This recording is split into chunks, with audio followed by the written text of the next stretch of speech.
الحمدللہ نحمدہ ونصلی علی رسولہ الکریم۔ حق تعالیٰ کا بے انتہا فضل و احسان ہے کہ اس نے ہمیں سرکار دو عالم سرور کائنات صلی اللہ علیہ وسلم کے امت میں پیدا فرمایا اور ہمیں آپ کا امتی ہونے کا فخر عظیم عطا فرمایا۔ الحمدللہ گزشتہ صحبت کی کنٹینیویشن ہے۔ آج کی ٹاپک یہ ہے کہ اہل سنت و جماعت کسے کہتے ہیں اور وہ کیا ہیں۔ آج کی یہ ٹاپک ہے اہل سنت و جماعت ان تمام افراد کو کہا جاتا ہے، یعنی ان لوگوں کو کہا جاتا ہے جو رسول کریم صلی اللہ علیہ وسلم اور ان کے اصحاب اکرام یعنی صحابہ اکرام رضی اللہ عنہم اجمعین کے طریقے پر کار بند رہنے والے کو اہل سنت و جماعت کہتے ہیں، جس میں کون ہے؟ سرکار دو عالم صلی اللہ علیہ وسلم اور آپ کے صحابہ اجمعین۔ ان دونوں کے بتائے ہوئے طریقے پر چلنے والے کو کیا کہتے ہیں؟ اہل سنت و جماعت کہتے ہیں۔ بات سمجھ میں؟ یعنی سرکار مدینہ صلی اللہ علیہ وسلم کے امت کا ابتدائی دور سے آج تک، یعنی پہلے دور سے آج تک ایک بڑا طبقہ جسے سواد اعظم کہتے ہیں۔ کیا کہتے ہیں؟ سواد اعظم، یعنی بڑے طبقے کو۔ یہ جو سواد اعظم پہلے دور سے آج تک جو کوئی بھی یہ سواد اعظم جس راستے پر ہیں،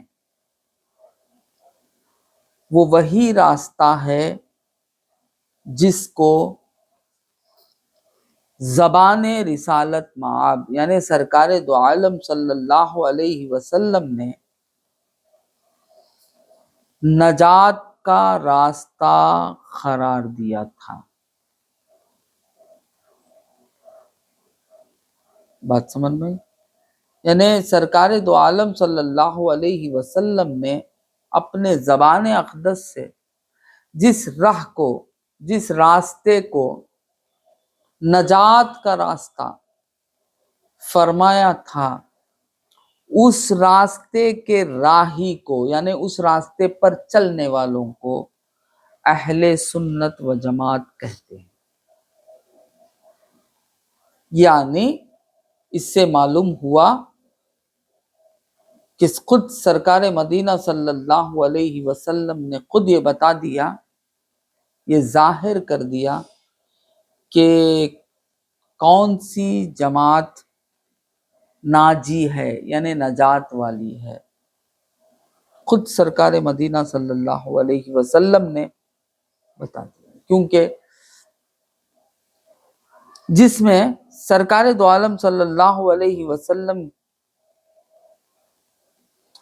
کے ارشاد کے مطابق جو جماعت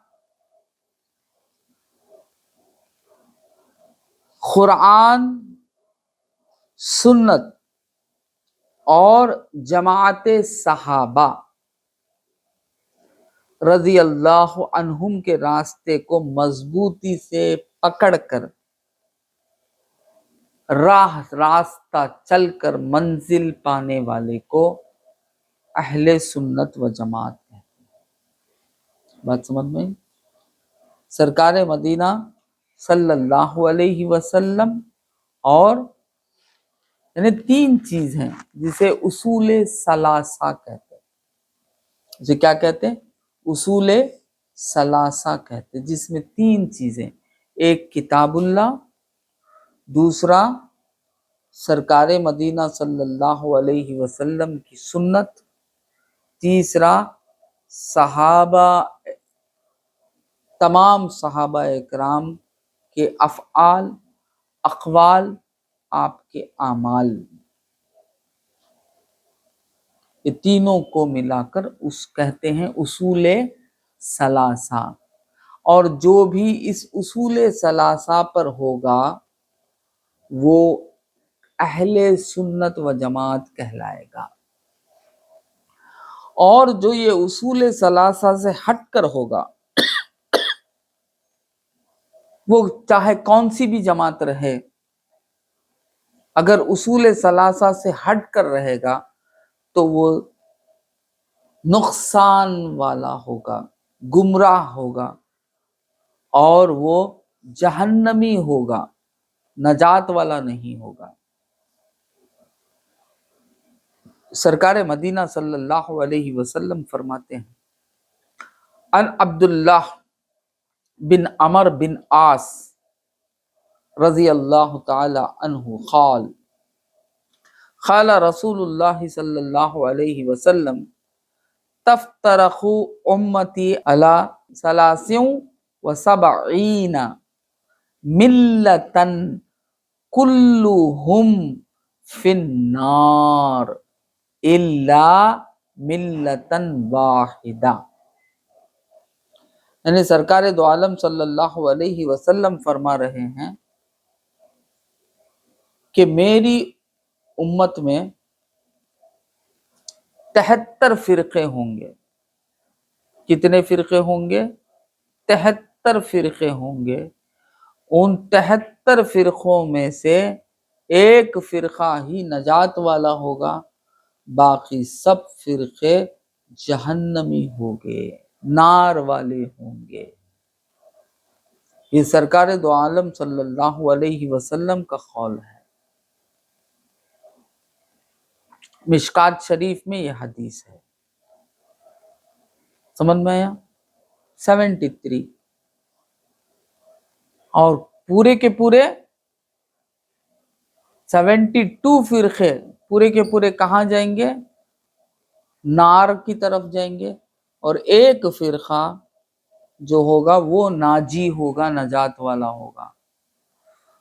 خیلا من ہم یا رسول اللہ صلی اللہ علیہ وسلم. صحابہ نے پوچھا کہ وہ ایک مستثنا کون سا ہوگا یا رسول اللہ، کون سا راستہ ہوگا جو نجات والا راستہ ہوگا؟ خالا، سرکار نے فرمایا، ما انا علیہ و اصحابی، جس میں میں اور میرے صحابہ ہوں گے. جس میں میں اور میرے صحابہ ہوں گے. سرکار نے پورے طریقے سے واضح کر دیا، یہ بتا دیا کہ وہ ایک فرقہ میری امت کا 73 فرقے میں ایک فرقہ ہی ناجی ہوگا. وہ نجات والا فرقہ کون سا ہوگا؟ جس میں ہوں گا اور میرے صحابہ ہوں گے. یعنی وہ راستہ جس میں میری سنتیں ہوں گی اور میرے صحابہ کے اعمال ہوں گے. میں ہوں گا، میرے صحابہ ہوں گے. اس راستے کو اگر تھام لوگے، پکڑ لوگے مضبوطی کے ساتھ، تو آپ نجات والے ہیں. اگر اس راستے سے اگر ہٹ کر چلیں گے تو وہ برباد ہو جائے گا، گمراہ کہلائے گا اور جہنمی فرقہ ہو جائے گا. حدیث شریف ہے، سرکار دو عالم صلی اللہ علیہ وسلم کی بات ہے. بات سمجھ میں آئی؟ سرکار دو عالم صلی اللہ علیہ وسلم نے اسلام میں فرق کرنا سکھا دیا، معیار کیسا ہونا، نجات والے فرقے کا معیار کیا ہے اور گمراہ فرقے کا معیار کیا ہے، سرکار مدینہ صلی اللہ علیہ وسلم نے اس حدیث سے واضح کر دیا، کھول کر بتلا دیا کہ گمراہ کون اور ناجی کون۔ یعنی گمراہ وہ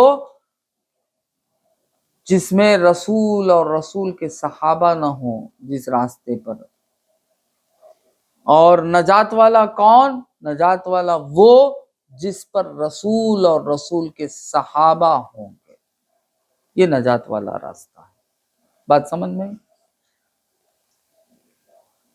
سرکار نے یہ نہیں کہا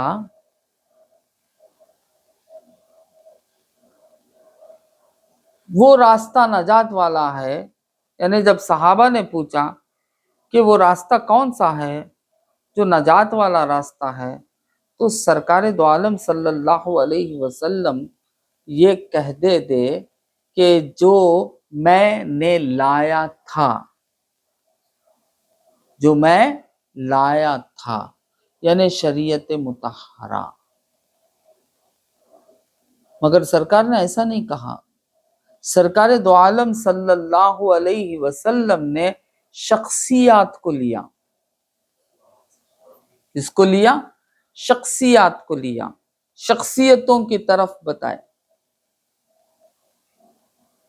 سرکار نے یہ نہیں کہا کہ میں اللہ کی کتاب لایا ہوں، بس کافی ہے اللہ کی کتاب لے لو اور عمل کرتے چلے جاؤ۔ اور سرکار نے یہ بھی نہیں کہا کہ میں نے جو اصول لایا ہوں شریعت مطہرہ، بس اس کو لے لو چلو، بلکہ یہ فرمایا جس میں اپنی ذات کی طرف بتائے، کیونکہ اللہ تعالیٰ کی سنت بھی یہی ہے کہ اللہ تعالیٰ نے خالی کتاب فقط نازل نہیں فرمایا بلکہ پیغمبر کو پہلے بھیجا، شخص کو بھیجا، پہلے شخصیت کو بھیجا، پہلے شخصیت کو ہمارے درمیان لایا۔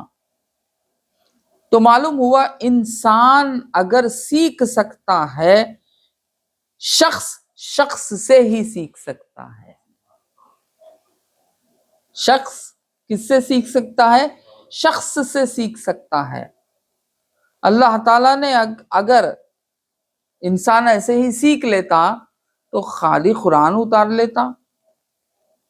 نہیں، بلکہ پہلے پیغمبر کو لایا، پہلے درمیان میں کس کو لایا؟ پیغمبر کو لایا، شخص کو لایا، محمد عربی صلی اللہ علیہ وسلم کو لایا۔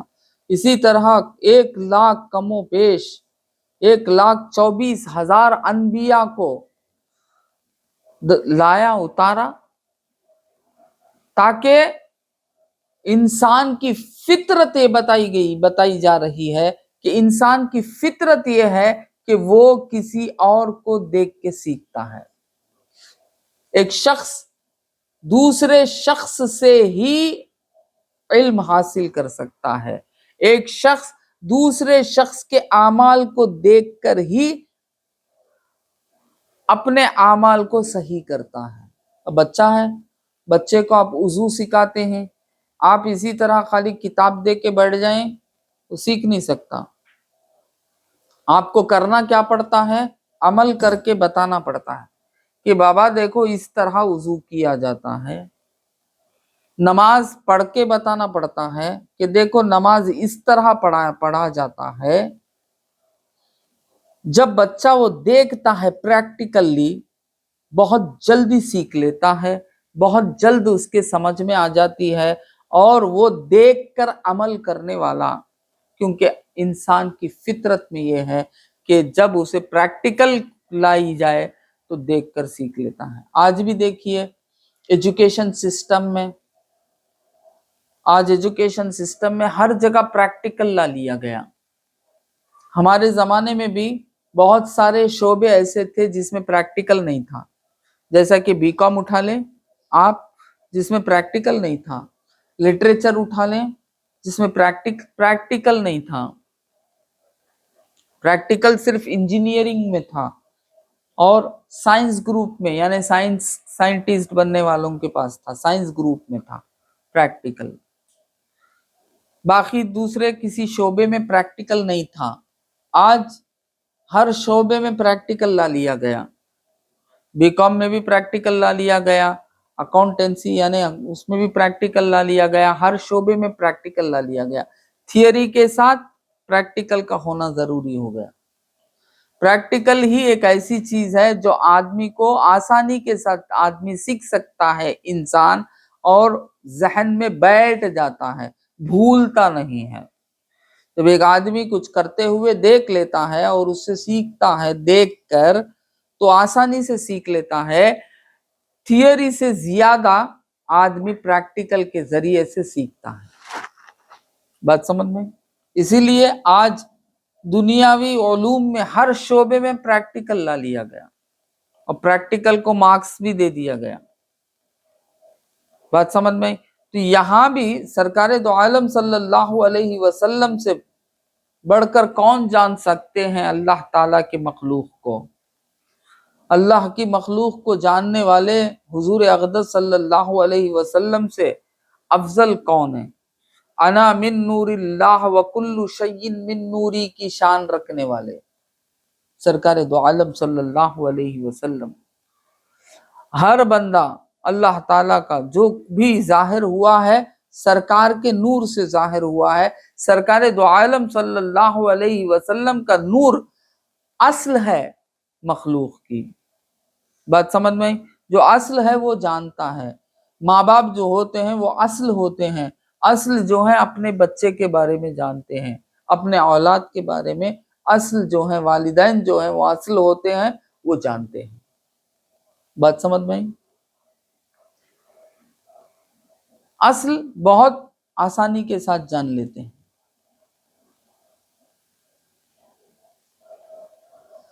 جب سرکار مدینہ صلی اللہ علیہ وسلم اصل ہے تو آپ جانتے ہیں کہ فطرت انسانیت کیا ہے. تو آپ نے یہ بتا دیا کہ میاں دیکھو کہ وہ فرقہ نجات والا ہوگا جس میں اور میرے صحابہ ہوں گے. تسلسل صحابہ کی جماعت کو لا کر تسلسل بیان کر دیا گیا. اسی لیے اس جماعت کو، اس فرقے کو نام کیا دیا گیا؟ اہل سنت و جماعت. یعنی جس میں سنت کا لفظ سرکار دو عالم صلی اللہ علیہ وسلم کی طرف اشارہ کر رہا ہے، اور جماعت کا لفظ صحابہ کی طرف اشارہ کر رہا ہے. اور یہ صحابہ کی جماعت کو لا کر سرکار نے تسلسل کو قائم کر دیا، یعنی سلسلہ بن گیا. بات سمجھ میں آئی؟ تسلسل کو قائم کر دیا. اور سرکار کی موجودگی ہو یا عدم موجودگی ہو، دونوں کے اعتبار سے صحابہ کا معیار ناجی معیار ہو گیا، نجات والا معیار ہو گیا. کسوٹی دے دی ہمارے ہاتھ میں. دیکھ لو، چیک کر لو کہ تم کہاں ہو. چیک کر لو کہ تم اگر صحابہ کے راستے پر ہو تو نجات والے راستے پر ہو، اگر تم صحابہ کے راستے پر نہ ہو تو نجات والے راستے پر نہ ہو. نہیں. سورہ فاتحہ اگر اٹھا لیں گے، سورہ فاتحہ میں بھی اللہ تعالی جو ہمیں دعا سکھا رہا ہے وہ یہی دعا سکھا رہا ہے، اہدنا الصراط المستقیم تک رکاتا نہیں بلکہ یہ وہاں سے کنٹینیو کرا رہا ہے، صراط الذین انعمت علیہم. شخصیتوں کو لا لیا رب. بات سمجھ میں؟ شخصیتوں کو لا لیا. انعمت علیہم یعنی اے اللہ ہمیں وہ راستہ عطا فرما جس راستے پر لوگ چل کر انعام پائے ہیں. انعمت علیہم. پھر اللہ تعالیٰ نے اسی انعمت علیہم کی بھی وضاحت کر دی کہ جس میں انبیاء، صدیقین، شہداء، صالحین 4 جماعت کو بتا دیا، یعنی 4 مراتب مرتبے کو بتا دیا۔ نبی کی پیروی، صدیق کی پیروی، اور شہداء کی پیروی، اور صالح نیکوکار کی پیروی۔ ان چاروں، یہ 4 ہی حقیقت میں اللہ تعالیٰ کے انعام یافتہ لوگ ہیں۔ بات سمجھ میں؟ تو اسی کو سرکار دو عالم صلی اللہ علیہ وسلم نے یہاں فرما رہے ہیں، ما انا علی و اصحابی، جس راستے میں میں اور میرے صحابہ ہوں گے۔ تو اب اس فرقے کا نام کیا پڑا؟ اہل سنت و جماعت پڑا، اہل سنت و جماعت پڑا۔ یعنی 3 چیزیں آتی ہیں۔ اللہ تعالیٰ قرآن پاک میں فرماتا ہے، یا ایھا الذین آمنوا اطیعوا اللہ و اطیعوا الرسول و اولو الامر منکم، ہے نا؟ آیت ہے نا؟ ہاں، یہ 3 چیزیں آ گئی، 3 بتایا گیا۔ ایک اطیعوا اللہ، کیا بتا رہا ہے؟ کہ اللہ کی اطاعت، یعنی کتاب اللہ۔ وَأَطِيعُوا الرَّسُولَ، سنت رسول اللہ۔ وَأُولُو الْأَمْرِ مِنْكُمْ، جماعت صحابہ۔ یہ 3 اسی کو اصول ثلاثہ کہے۔ بات سمجھ میں؟ یہ تینوں کو لے کر چلنے والوں کے پیچھے چلنا، ان کی راہ اختیار کر لینے سے سرکار دو عالم صلی اللہ علیہ وسلم نے فرمایا کہ تم نجات پالو گے۔ اگر نجات والا راستہ چاہیے تو اہل سنت و جماعت پر قائم ہو جاؤ۔ اگر تمہیں نجات والا راستہ نہیں چاہیے، چلو، بات سمجھ میں؟ چلو جس راستہ بھی تم کو پسند ہے تم وہ راستہ اختیار کر لو، مگر ہر وہ راستہ جو اہل سنت و جماعت کا غیر ہو وہ کیا ہوگا؟ ناری ہوگا، جہنمی ہوگا۔ تو محض لٹریچر کو سرکار دو عالم صلی اللہ علیہ وسلم نے کیا نہیں کیا؟ راستہ نہیں بنایا، بلکہ شخصیتوں کو لایا گیا۔ خود آپ کی ذات مبارکہ کو لایا گیا، پھر ذوات قدسیہ صحابہ اکرام کے ذات کو لایا گیا، لا کر سرکار دو عالم صلی اللہ علیہ وسلم نے بتایا۔ اب اگر کوئی یہ کہے کہ کسی کی مجھے ضرورت نہیں ہے، ہم ڈائریکٹ خدا کی طرف جانے والے ہیں، تو سمجھ جاؤ خدا کی طرف تو نہیں جا رہے ہیں، جہنم کی طرف جا رہے ہیں۔ کیونکہ فطرت کے خلاف کام ہو ہی نہیں سکتا۔ اگر فطرت کے خلاف اگر کام کر رہا ہے آدمی، بات کر رہا ہے، تو وہ جھوٹا ہے۔ جبکہ اللہ تعالیٰ نے بھی فرما دیا،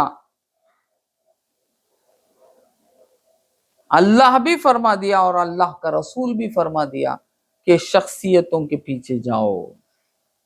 صراط الذین انعمت علیہم غیر المغضوب علیہم ولا الضالین، یعنی یہ انعمت علیہم کے لوگوں کو چھوڑ دیں گے، نبی کو چھوڑ دیں گے، صدیق کو چھوڑ دیں گے، شہید کو چھوڑ دیں گے، نیکوکار کو چھوڑ دیں گے، تو کیا ہوں گے؟ غیر المغضوب علیہم ولا الضالین میں جانا پڑے گا۔ یہ کیا ہو جائیں گے؟ یہ غیر المغضوب علیہم ولا الضالین میں جانا پڑے گا، چلے جانا پڑے گا۔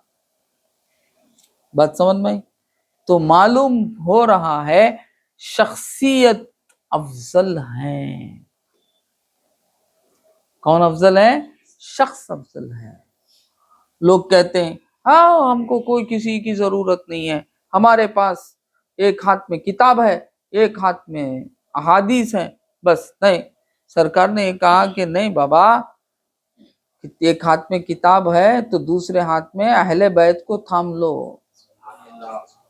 یہ بھی حدیث ہے سرکار دو عالم صلی اللہ علیہ وسلم، میں تمہارے درمیان دو چیزوں کو چھوڑ جاتا ہوں، ایک کتاب اللہ کو چھوڑتا ہوں تو دوسری طرف میں اہل بیت کو چھوڑتا ہوں، یعنی وہ شخصوں جو اس پر عمل کرنے والے، بات سمجھ میں آئی؟ کیا کرنے والے؟ عمل کرنے والے۔ اگر اس سے ہٹیں گے تو گمراہ ہی کے سوا کچھ نہیں پاؤ گے، گمراہی ہی گمراہی۔ تو اب اگر کسی کو بھی پہچاننا ہے کہ یہ کیا صحیح راستے میں ہے یا غلط راستے میں ہے، سرکار مدینہ صلی اللہ علیہ وسلم نے ہمارے کو چیک کرنے کی مشین دے دی ہاتھ میں، بس چیک کر لیں کہ بھائی یہ راستہ صحیح ہے، یہ راستہ غلط ہے۔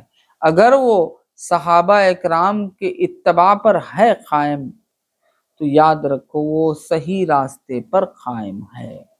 یہ ہے معیار حق اور باطل کو کیا کرنے کا؟ پرکھنے کا۔ بات سمجھ میں آئی؟ سرکار دو عالم سرور کائنات صلی اللہ علیہ وسلم نے کھلم کھلا بتا دیا کہ صحابہ کو اپناؤ، صحابہ کی اطاعت کرو، ان کے ساتھ حسن ظن کے ساتھ پیش آؤ، برتاؤ کرو۔ اگر تم سوء ظن رکھیں گے ان کے ساتھ تو برباد ہو جائیں گے، ختم ہو جائیں گے، گمراہ راستے پر چلیں گے۔ اب اللہ تعالیٰ تمہیں کیا کرے گا؟ جہنم ہی میں ڈالے گا، اس کے سوا نہیں۔ بات سمجھ میں آئی؟ جس طرح پروردگار اپنے کلام پاک میں فرما رہا ہے من یطع الرسول فقد اطاع اللہ، جس نے میری اطاعت کی، یعنی جس نے رسول کی اطاعت کی، فقط اطاع اللہ، اس نے اللہ تعالی کی اطاعت کی۔ تو اللہ تعالیٰ نے اپنی اطاعت کو سرکار دو عالم صلی اللہ علیہ وسلم کے ذمے دے دیا۔ یعنی اب اگر اللہ کی اطاعت کو کوئی دیکھنا چاہے کہ کیا یہ اللہ کی اطاعت کر رہا ہے کہ نہیں کر رہا ہے، دیکھنا چاہے تو وہ پہلے رسول صلی اللہ علیہ وسلم کی اطاعت کو دیکھے۔ رسول کی اطاعت کر رہا ہے، وہ رسول کی اطاعت کر رہا ہے تو جان لے کہ یہ اللہ کی اطاعت پر ہے، یعنی رسول کی اطاعت کو اللہ تعالیٰ نے ہو بہو اپنی اطاعت بتایا، اللہ کی اطاعت۔ اسی طرح سرکار دو عالم صلی اللہ علیہ وسلم بھی یہاں اپنی پیروی کو صحابہ کی پیروی، اپنی سنتوں کو صحابہ سے جوڑ دیے۔ کس سے جوڑ دیے؟ صحابہ سے جوڑ دیے کہ جو کوئی اگر میری اطاعت کو پانا چاہتا ہے وہ صحابہ کی اطاعت کو دیکھ لے، صحابہ کی پیروی کرے۔ صحابہ کی پیروی کرنا میری پیروی کرنے کے برابر ہے، میری پیروی کرنے کے برابر ہے۔ بات سمجھ میں آئی؟ تو میری پیروی اگر کرنا چاہتے ہو تو کس کی پیروی کرو؟ صحابہ اکرام کی پیروی کرو، کیونکہ صحابہ کی پیروی ہو بہو میری پیروی ہے، یعنی صحابہ کا طریقہ ہو بہو، صحابہ کا طریقہ میرا طریقہ ہے۔ سرکار نے سرٹیفکیٹ دے دی صحابہ کو کہ صحابہ کا جو بھی طریقہ ہوگا وہ کس کا طریقہ ہوگا؟ میرا طریقہ ہوگا۔ اب اگر کوئی صحابہ کے طریقے کو چھوڑ رہا ہے تو وہ کس کے طریقے کو چھوڑ رہا ہے؟ وہ رسول کے طریقے کو چھوڑ رہا ہے۔ بات سمجھ میں آئی؟ وہ کس کے طریقے کو چھوڑ رہا ہے؟ رسول اللہ صلی اللہ علیہ وسلم کے طریقے کو چھوڑ رہا ہے. صاف سرکار نے بیان کر دی. بات سمجھ میں آئی؟ یعنی کتنے چیزیں، کتاب اللہ، سنت رسول اللہ اور اصحاب اجمعین، یعنی اجماع صحابہ. اسی کو اصول ثلاثہ کہتے ہیں. یہی ہے حجت شریعت کی. شریعت پر اگر کوئی پابند ہے تو یہی ہے حجت شریعت کی، اور اسی پر سواد اعظم ہے. ایک بہت بڑا طبقہ مسلمانوں کا، بہت بڑا طبقہ مسلمانوں کا اگر پیروی کر رہا ہے تو اسی پر پیروی کر رہا ہے، یہی راستے کو اختیار کیا ہوا ہے. بات سمجھ میں؟ یہی راستے کو اختیار کیا ہوا ہے. اور اللہ تعالی نے ارشاد فرماتا ہے، پروردگار ارشاد فرماتا ہے، یا ایھا الذین آمنوا اطیعوا اللہ واطیعوا الرسول واولی الامر منکم واولی الامر منکم.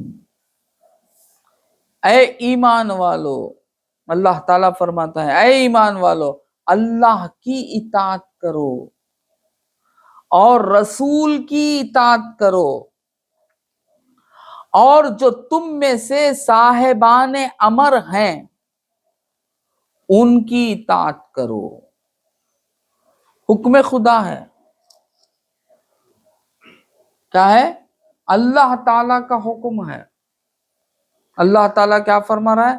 اللہ میری اطاعت کرو، رسول اللہ صلی اللہ علیہ وسلم کی اطاعت کرو، اور تم میں جو صاحبان امر ہیں، یعنی تم پر جو حکم چلا سکتے ہیں ان کی اطاعت کرو، ان کا حکم مانو.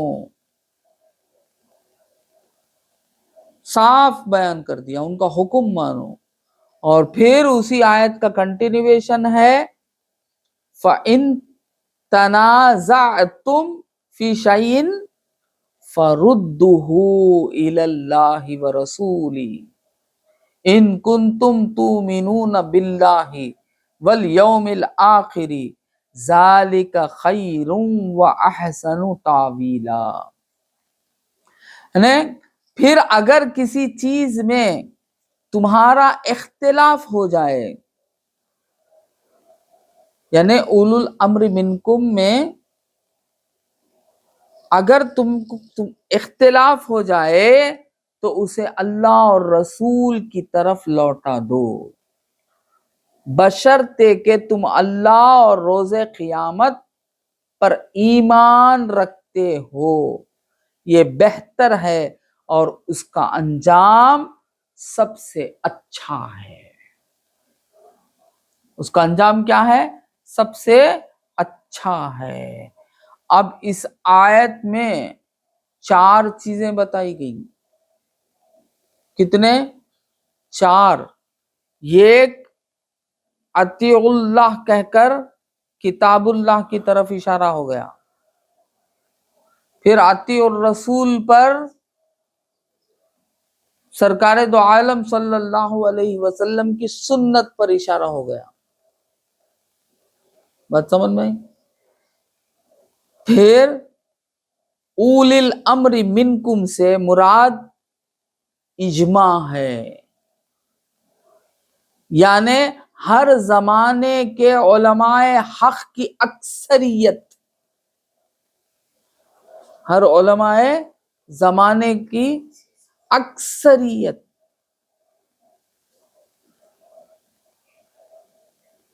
کی طرف اشارہ ہے. کیونکہ علماء حق جو ہوتے ہیں وہ ان کی جو اکثریت ہوتی ہے، علماء حق کی اکثریت کبھی گمراہی پر متفق نہیں ہوتی.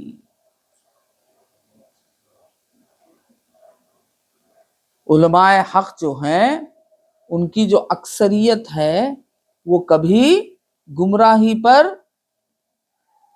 متفق نہیں ہوتی.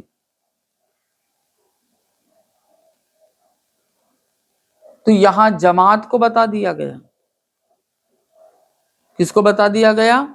اجماع کی طرف، یعنی جماعت. پھر اس کے بعد باقی جو آیت ہے فَإِن تَنَازَعْتُمْ فِي شَيْءٍ کی جو آیت ہے، اس سے کیا بتایا جا رہا ہے؟ قیاس کی طرف اشارہ ہے. یعنی جس مسئلے کا حل کتاب اور سنت سے صاف صاف نہ ملتا ہو، صاف صاف نہ ملتا ہو، جس مسئلے کا حل، کوئی بھی مسئلے کا حل اللہ تعالیٰ کی کتاب کی آیتوں سے اور سرکار دو عالم صلی اللہ علیہ وسلم کے سنتوں سے، یعنی احادیث مبارکہ سے صاف صاف کوئی مسئلہ حل نہ ہوتا ہو، تو اب اسے کیا کیا جاتا ہے؟ کیا کیا جاتا ہے اسے؟ اس کی اصل کتاب و سنت سے نکال کر اس کو کتاب اور سنت کی طرف لوٹا دو. یعنی یہی کام مفتیوں کا ہے، ائمہ اربعہ، حضرت ابو حنیفہ رضی اللہ تعالی عنہ. یہ جو ہے نا 4 مسلک ہمارے پاس، یہ 4 مسلک جو ہیں، یہ 4 ائمہ جو ہیں، 4 امام جو ہیں، حنفی، شافعی، مالکی، حنبلی، یہ چار کرتے کیا؟ اصول ثلاثہ پر قائم رہتے ہوئے جو بھی مسئلے نئے وغیرہ آتے رہے، ان مسئلوں کو کتاب کے ساتھ اور احادیث کے ساتھ جوڑتے ہیں. یہ تقاضا ہوتا ہے ان کا. بات سمجھ میں؟ اگر وہ کمال تمہارے اندر بھی ہو، کر لو. اجتہاد کی طاقت ہے تو بھائی آپ مجتہد ہو جاؤ. ضروری نہیں ہے کہ 4 ائمہ کی ہی پیروی کریں. مگر مجتہد کی طاقت نہیں ہے، عربی زبان ہی صحیح طریقے سے نہیں آتی ہے، اور قرآن پاک کے آیتوں سے جو حقیقت ہے، جو باطن ہے، اس باطن کو نکالنے کا مادہ ہمارے پاس نہیں ہے، اور احادیث سے، احادیث کا ظاہر اور احادیث کے باطن اور اصول احادیث بہت بڑا سبجیکٹ ہے، وہ نہیں ہے، تو ہمارے لیے بہتر یہ ہے کہ پیروی کر لینا. بات سمجھ میں؟ بہتر یہ ہے پیروی کر لینا. اور ایک سواد اعظم، یہ ایک امت رسول صلی اللہ علیہ وسلم کا ایک سواد اعظم، یعنی دنیا کی، پوری دنیا کی زیادہ سے زیادہ لوگ مسلمان کسے مانتے ہیں؟ ائمہ اربعہ کو مانتے ہیں. بات سمجھ میں؟ کسے مانتے ہیں؟ یہ امام جو ہیں، فقہ کے امام کہتے ہیں ان کو. فقہ کے امام کتنے ہوتے ہیں؟ 4. 4 کو مانو، ایک کی پیروی کرو. 4 کو مانو، ایک کی پیروی کرو. یہ 4 امام جو ہوتے ہیں ان کو ائمہ اربعہ کہتے ہیں. یہ پورا معاملہ قرآن و حدیث کا یہ ائمہ اربعہ میں آ گیا. سرکار دو عالم صلی اللہ علیہ وسلم کا طریقہ اور صحابہ اکرام کے اقوال، صحابہ اکرام کے افعال، بات سمجھ میں؟ اور صحابہ اکرام کے اعمال، ان تمام کا جائزہ لے کر، ان تمام کو لے کر 4 مسلک بنتے ہیں. یہ پورے کا پورا ان 4 میں آ جاتا ہے. تو اب سواد اعظم 5ویں کی طرف نہیں گئے، بس ان 4 میں ہی سب کچھ آ گیا. تو سواد اعظم یہ مان لی کہ یہ 4 میں ہی سب کچھ آ گیا، اب 5ویں کی کوئی ضرورت نہیں. تو اب کوئی 5واں مسلک نہیں، اور سواد اعظم جس میں ہے اسی کو اہل سنت و جماعت کہتے ہیں۔ بات سمجھ میں آئی؟ اور یہ 4 ائمہ کا طریقہ اصول ثلاثہ رہا۔ یہ 4 ائمہ کا طریقہ کیا رہا؟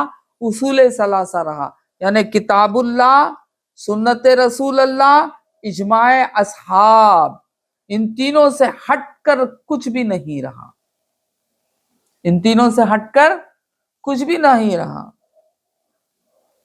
جو بھی حضرت ابو حنیفہ رضی اللہ تعالی عنہ نے بتایا، جو بھی حضرت امام شافعی رحمت اللہ علیہ نے بتایا، جو بھی حضرت امام مالک رضی اللہ تعالی عنہ نے بتایا، جو بھی حضرت امام احمد بن حنبل رضی اللہ تعالی عنہ نے بتایا، یہ جو کچھ بھی بتایا طریقہ، وہ طریقہ اصول ثلاثہ پر ہی رہا، اصول ثلاثہ سے ہٹ کر نہیں رہا۔ بات سمجھ میں آئی؟ یعنی اللہ کی کتاب اور سنت رسول اللہ اور اجماع صحابہ۔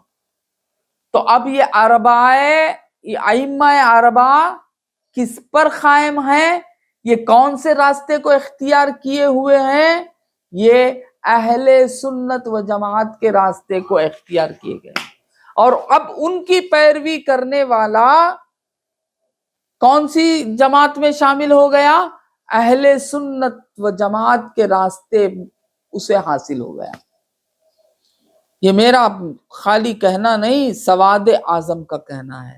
یہ سواد اعظم نے ان 4 ائمہ کی تقلید کرنا پسند کیا، تو اب عقائد اہل سنت و جماعت میں تقلید آ گئی۔ کیا شامل ہو گیا؟ تقلید، کیونکہ سرکار نے صحابہ کی اجماع سے تسلسل بتایا، یعنی کنٹینیویشن بتایا۔ پھر اللہ تعالیٰ نے وَأُولِي الْأَمْرِ مِنْكُمْ سے یہ ظاہر کر دیا کہ تمہارے زمانے میں جو بھی علماء ہو، جو تم پر حکم کرنے کی قابلیت رکھتے ہو، بات سمجھ میں آئی؟ یہ تمہارے لیے کیا ہے؟ ان کی پیروی کرنا تمہارے لیے ضروری ہے۔ حضرت ابو ہریرہ رضی اللہ تعالی عنہ فرماتے ہیں، اسی آیت کی تفسیر میں فرماتے ہیں کہ عمرہ اور حکام ہیں۔ کیا فرماتے ہیں؟ یعنی جو عمرہ ہوتے ہیں، یعنی اس زمانے کے بڑے لوگ، عزت دار لوگ ہوتے ہیں، جو حاکم ہوتے ہیں، جو حاکم ہوتے ہیں، یہ اولی الامر منکم کے دائرے میں آتے ہیں۔ پھر ابن وہب مالکی رحمت اللہ علیہ نے کہا اس سے مراد سلاطین ہیں، یعنی سلطان ہیں، بادشاہ ہیں۔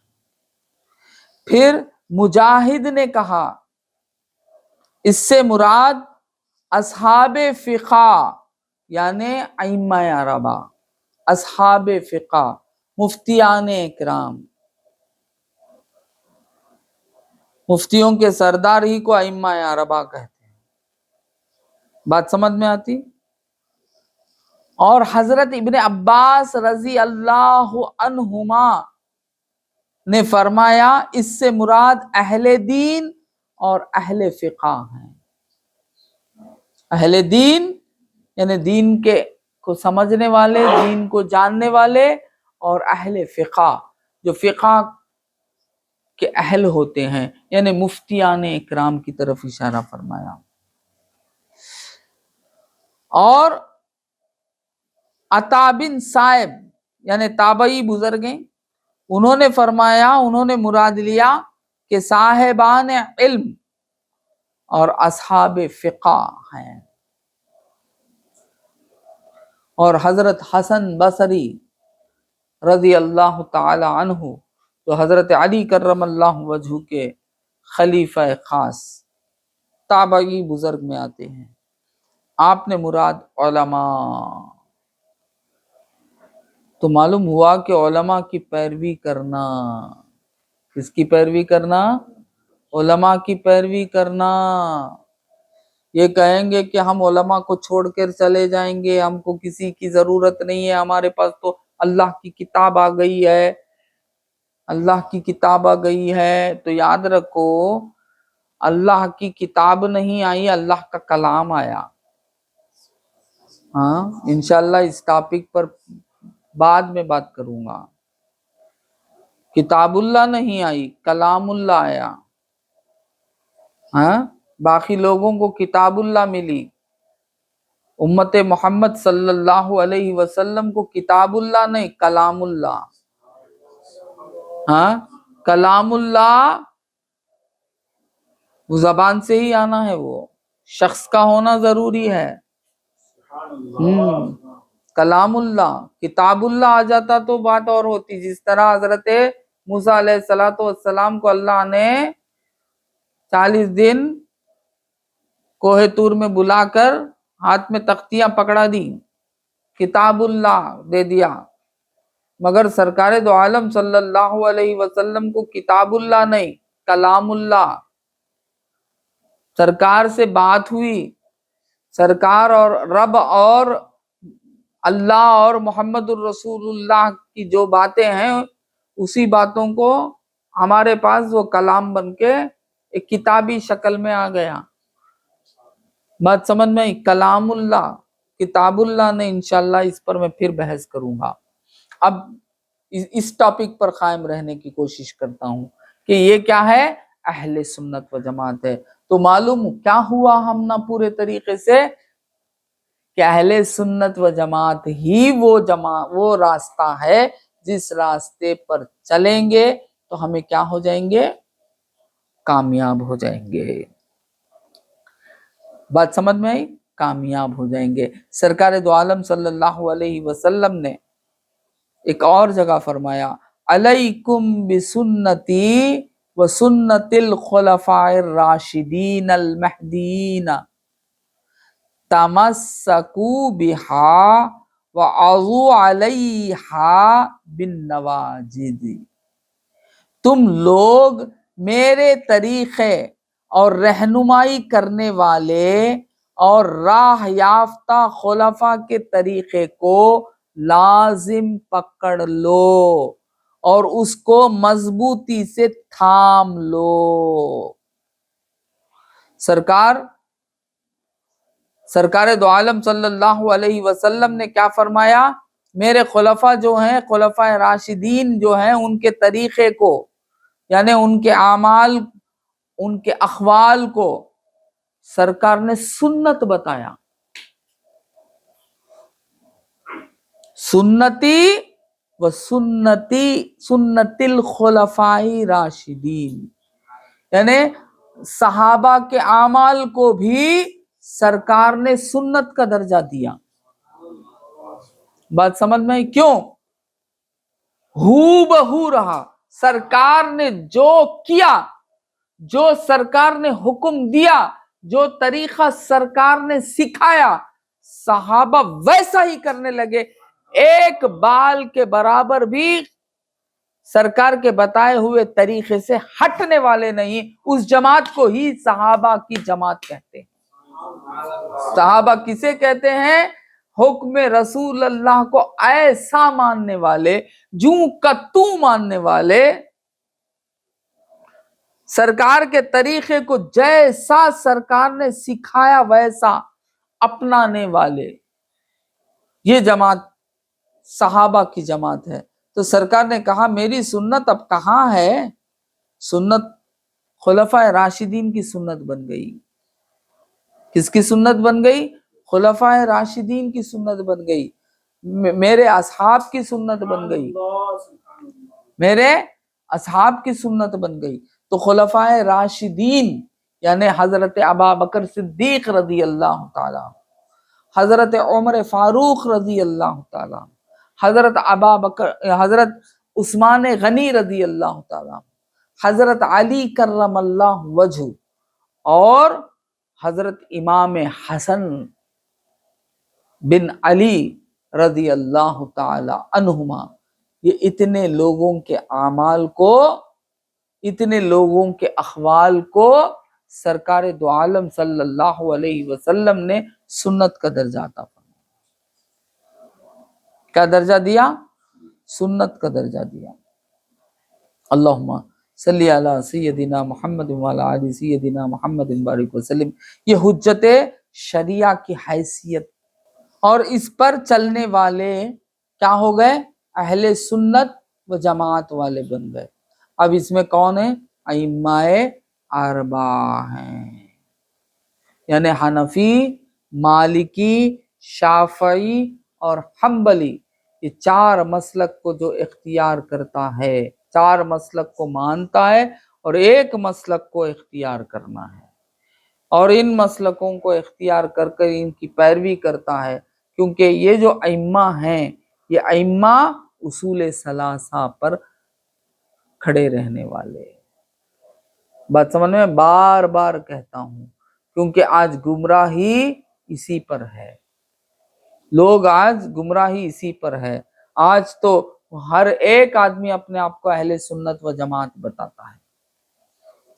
جب یہ حدیث سامنے آ گئی، یہ حدیث سامنے آتے ہی اب ہر ایک آدمی اپنے آپ کو، ہر گمراہ فرقے والا اپنے آپ کو اہل سنت و جماعت بتاتا۔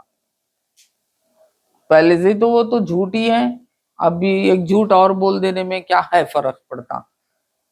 تو اس لیے میں بتاتا ہوں کہ طریقہ کیا ہے، اہل سنت و جماعت والا کون ہے؟ ائمہ اربعہ کے تقلید کرنے والے۔ اگر یہ امام کو نہیں مان رہے ہیں، یہ چار امام کو نہیں مان رہے ہیں، اور اس میں کسی ایک امام کی بھی تقلید کرنے کو نہیں مان رہے ہیں، تو یاد رکھو وہ خارج اہل سنت و جماعت ہے۔ وہ کیا ہو گئے؟ خارج اہل سنت و جماعت ہو گئے، کیونکہ تقلید ہونا چاہیے۔ اگر ان کی تقلید نہیں تو خارج۔ بات سمجھ میں آئی؟ اگر تقلید نہیں تو کیا ہو گئے؟ خارج ہو گئے، ختم ہو جانے والے۔ تو ان کی تقلید بہت افضل ہے، تو معلوم ہوا کہ ان کی تقلید بہت زیادہ افضل ہے۔ اور ان چار کو چھوڑ کر، یعنی حنفی، شافعی، مالکی، حنبلی، ان کو چھوڑ کر باقی جو ہیں وہ ان میں بھی وہ پورے گمراہ ہیں۔ اس میں کون ہے؟ غیر مقلدین، جو اپنے آپ کو اہل حدیث کہتے ہیں۔ اور یاد رکھو ان کو اہل حدیث کہنے کا حق ہی نہیں ہے، کیونکہ اہل حدیث یہ ائمہ ہیں، یہ تو اہل سنت ہیں۔ اہل حدیث تو ہو ہی نہیں سکتے، اہل سنت ہو سکتے ہیں۔ حدیث سرکار کے ہر مسئلے کو جو لکھ دیا جاتا، بتا دیا جاتا، وہ حدیث ہے۔ مگر سنت کیا ہے؟ سرکار کے حکم کو۔ حدیث میں سرکار کے معجزے بھی ہیں، معجزات تم کر سکتے ہو؟ نہیں، کر بھی نہیں سکتے، کرنے کا حکم بھی نہیں۔ بات سمجھ میں آئی؟ معجزہ سرکار دو عالم صلی اللہ علیہ وسلم کا خاص تھا، انبیاء کا خاص تھا۔ بات سمجھ میں آئی؟ تو اب سرکار نے جو حکم دیا، سرکار نے جو حکم دیا، اس حکم کو سنت کہتے ہیں۔ ایک وقت سرکار دو عالم صلی اللہ علیہ وسلم بغیر افطار اور بغیر سحری کے کنٹینیو روزہ رکھنے لگے، تو صحابہ نے دیکھا، صحابہ کا تو یہی طریقہ رہا، جو بھی سرکار کو کرتے ہوئے دیکھتے وہ اپنا لیتے، وہی کام کرتے۔ اب صحابہ نے بھی ایسے ہی روزے رکھنے لگے کہ نہ افطار ہوتی ہے ان کے پاس، نہ سحری۔ ہوا ایک دو تین دن گزرے، سب کے حالت ڈھیلے ہو گئے، تو سرکار دو عالم صلی اللہ علیہ وسلم نے دیکھا سب کے حالت بڑے عجیب ہو گئے ہیں، تو پوچھا کہ کیا معاملہ ہے؟ تو معلوم ہوا کہ یا رسول اللہ، ہم بھی ویسے ہی روزے رکھ رہے ہیں جس طرح آپ رکھ رہے ہیں، جس طرح آپ رکھ رہے ہیں، کہ بغیر سحری اور بغیر افطاری کے ہم بھی۔ تو سرکار دو عالم صلی اللہ علیہ وسلم غضبناک ہو گیا، غصے میں آ گئے اور آ کے کیا فرمانے لگے، ایکم مثلی، کیا تم میرے مثل میں سے ہو، کیا تم میری مثل ہو؟ ایکم مثلی، کس سے سوال کر رہے ہیں؟ صحابہ سے۔ ایکم مثلی، تم میری مثل ہو؟ کون ہے میری مثل والا؟ میں اللہ تعالیٰ کے دربار میں سحری کرتا ہوں اور افطاری کرتا ہوں۔ توڑو روزہ، سب کا روزہ توڑایا گیا، کیونکہ یہ روزہ ہے ہی نہیں تمہارے لیے، یہ میرا اپنا خاصہ ہے۔ تو معلوم وہ حدیث تو بن گئی، مگر اس حدیث پر آپ عمل نہیں کر سکتے، تو اس لیے اہل حدیث بننا مشکل ہے، ہو ہی نہیں سکتا۔ اہل سنت بن سکتے۔ اہل سنت کیا ہے؟ جو عمل سرکار کر کے صحابہ کو حکم دیے کہ ایسا ہی کرو، اب وہ سنت ہو گئی۔ بات سمجھ میں آئی؟ سنت ہو گئی۔ سرکار دو عالم صلی اللہ علیہ وسلم نے نکاح فرمائی، 11 نکاح فرمائی سرکار دو عالم صلی اللہ علیہ وسلم نے، مگر امت کو 11 کرنے کا حکم نہیں ہے۔ حدیث تو بن گئی وہ سرکار کی نکاح، مگر سنت نہیں بنی۔ سنت کے لیے سرکار نے کہا کہ 4 تیرے لیے اجازت ہے، اے مرد مومن، تیرے لیے اجازت کتنی ہے؟ 4 ہے۔ اگر تو حیثیت والا ہو، انصاف والا ہو، نہیں تو 1 سے کام چلا لے، وہ بھی نہیں ہو سکتا روزہ رکھ کے کام چلا لے۔ بات سمجھ میں؟ تو اب حدیث میں یہ ہے کہ سرکار نے اتنی نکاح کی، حدیث تو بن کر آ گئی، مگر اس حدیث پر عمل نہیں کرنا۔ اگر عمل کریں گے تو گناہگار ہو جائیں گے۔ بات سمجھ میں آئی؟ اب عمل کس پر کرنا؟ سرکار نے جو حکم دیا۔ بات سمجھ میں آئی؟ سرکار نے جو حکم دیا اسی کو سنت کہتے ہیں۔ اب وہ سنت پر عمل کرنا ہے۔ اس سنت کو کون اختیار کیے ہوئے ہیں؟ ائمہ اربعہ۔ پہلے تو صحابہ اختیار کیے، اور جب تابعی کا زمانہ آیا تو اب اللہ تعالیٰ نے ایسے اشخاص کو پیدا فرمایا۔ بات سمجھ میں آئی؟ سرکار دو عالم صلی اللہ علیہ وسلم کے زمانے میں کلام اترتا رہا، کتاب نہیں بنی، کتابی شکل نہیں بنی۔ کتابی شکل کب بنتی؟ صدیق اکبر رضی اللہ تعالیٰ عنہ کے زمانے میں۔ بات سمجھ میں آئی؟ اور وہ بھی ایک کتابی شکل ایک بن کے رک گئی، اور پھیلی کب؟ حضرت عثمان غنی رضی اللہ تعالیٰ عنہ کے زمانے میں۔ بات سمجھ میں آئی؟ اب وہی کتاب ہمارے پاس قرآن کریم فرقان حمید بن کر ہمارے پاس ہے، وہ اللہ کا کلام ہے۔ یعنی جو کام سرکار کے زمانے میں نہیں ہوا، وہ کام صحابہ کے زمانے میں ہوا، اور صحابہ کا یہ کرنا بھی سرکار ہی کی رضا ہے اور سرکار ہی کی سنت ہے۔ بات سمجھ میں آئی؟ اسی طرح فقہ کا مسئلہ، مسائل کا مسئلہ، یعنی اعمال کے مسائل کا مسئلہ، اپنی زندگی گزارنے کے طریقے، صحابہ سرکار دو عالم صلی اللہ علیہ وسلم کے طریقے کو اختیار کر کے گزار رہے تھے۔ اب جو پیروی کرنے والے آئے، کس کی پیروی کرنے والے؟ صحابہ کی پیروی کرنے والے، جن کو تابعی کہتے ہیں۔ اب تابعی، کسی نے کسی ایک صحابی، کسی اور صحابی، کوئی اور صحابی، اس طرح الگ الگ پیروی ہونے لگی، کیونکہ طریقہ رسول اللہ جس صحابہ کے پاس جیسا جیسا طریقہ سرکار دو عالم صلی اللہ علیہ وسلم کا ان کے پاس موجود ہے، اس اعتبار سے وہ عمل کر رہے تھے، اور ان کے پیروکار ان کے لائق عمل کر رہے تھے۔ تو اب ضرورت پڑ گئی کہ ایک راستہ، ایک کتابی شکل، ایک طریقہ، ایک فقہ ایجاد کی جائے، بنائی جائے۔ تو اب اللہ تعالیٰ نے وہ حضرت نعمان بن ثابت رضی اللہ تعالیٰ عنہ، یعنی حضرت ابو حنیفہ کو سب سے پہلے ان کو وہ کام اللہ نے ان سے لیا پھر اس کے بعد جو طریقہ چھوٹ گیا تھا ان سے، جو سنتیں چھوٹی تھیں، اب وہ حضرت مالک، حضرت امام شافعی، حضرت امام حنبل رحمت اللہ علیہ، یہ چاروں نے آ کے اس کو مکمل کر دیا۔ اب پوری سنت، ٹوٹل کل کی کل سنت ان چار ائمہوں میں آ گئی، اور سواد اعظم نے اس کو ایکسپٹ کر لیا۔ کیا کر لیا؟ سواد اعظم نے اس کو ایکسپٹ کر لیا، اور سواد اعظم جس راہ پر ہو اسی راہ پر ہم کو رہنے کا حکم سرکار نے دیا، اور یہ کہا کہ میری امت میں کثرت جس طرف ہوگی وہ کبھی گمراہ کی طرف نہیں ہوگی، اللہ تعالیٰ ان کو بچائے گا۔ بات سمجھ میں؟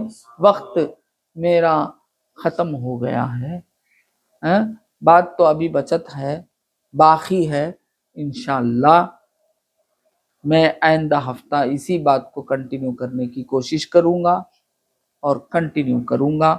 ذرا غور سے سمجھیں، اور خاص کر جو جوان لڑکے ہیں، جو بچے ہیں، جو ابھی بالغ ہوئے ہیں، عاقل ہیں، عقل والے ہیں، ان کے لیے یہ کلاس میں سمجھتا ہوں بہت ضروری ہے۔ یہ پیغام ان تک ضرور پہنچائیں، اور میں خطیب صاحبان سے بھی درخواست کروں گا کہ وہ اپنے خطبے میں اس ٹاپکوں کو لائیں تاکہ تربیت ہو جائے، ورنہ تو تربیت نہیں ہوتی۔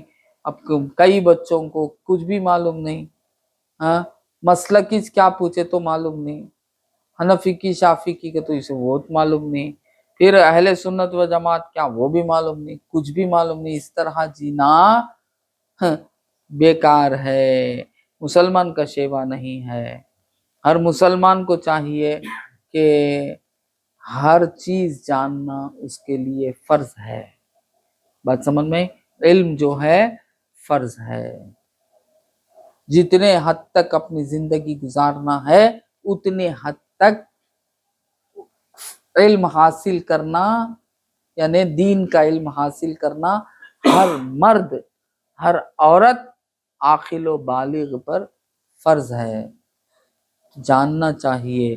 تبھی سرکار دو عالم صلی اللہ علیہ وسلم کا طریقہ حاصل ہوگا، اور ہمیں کامیابی ملے گی، اور ہمارا راستہ جب صحیح ہوگا تو ہمیں کامیابی ملے گی۔ ایک ہی راستہ ہے جو جنت تک لے جاتا ہے، یعنی اللہ تعالیٰ کی رضا دلاتا ہے۔ باقی سب راستے جو ہیں یہ ختم کے راستے ہیں، یعنی یہ گمراہیوں میں 4 جنے گنتا ہوں میں، ایک غیر مقلد جسے اہل حدیث کے نام سے، اور دوسرے کون ہیں؟ جاہل صوفی۔ یہ جاہل صوفی آئے نا، پیراں، اپنے آپ کو پیراں بول کر، کچھ بھی معلوم نہیں، الف معلوم نہیں، بے معلوم نہیں، کچھ بھی معلوم نہیں، یہ اپنے آپ کو صوفی بنا لے کر بہت ہنگامہ کرتے۔ یہ جاہل صوفی آئے نا، یہ بھی اہل سنت و جماعت پر نہیں، یہ بھی اہل سنت۔ اور تیسرے کون ہیں؟ روافض، رابضیاں، ہمیں کیا بولتے ہیں؟ رابضیاں، رابضیاں، رافضی یعنی روافض، مار لینے والے، سینہ مار لیتے نا، یہ روافض، رافضی، یہ بھی اہل سنت و جماعت میں شامل نہیں ہیں، خارج اہل سنت ہے۔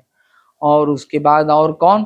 نیچرسٹ، نیچرسٹ جن کو معتزلہ کے عقائد ان کے پاس ہوتے ہیں، نیچرسٹ ہوتے ہیں، یعنی ہر چیز کو کہتے کہ نیچر ہے، نیچر ہے، نیچر ہے، یہ نیچرسٹ ہوتے ہیں۔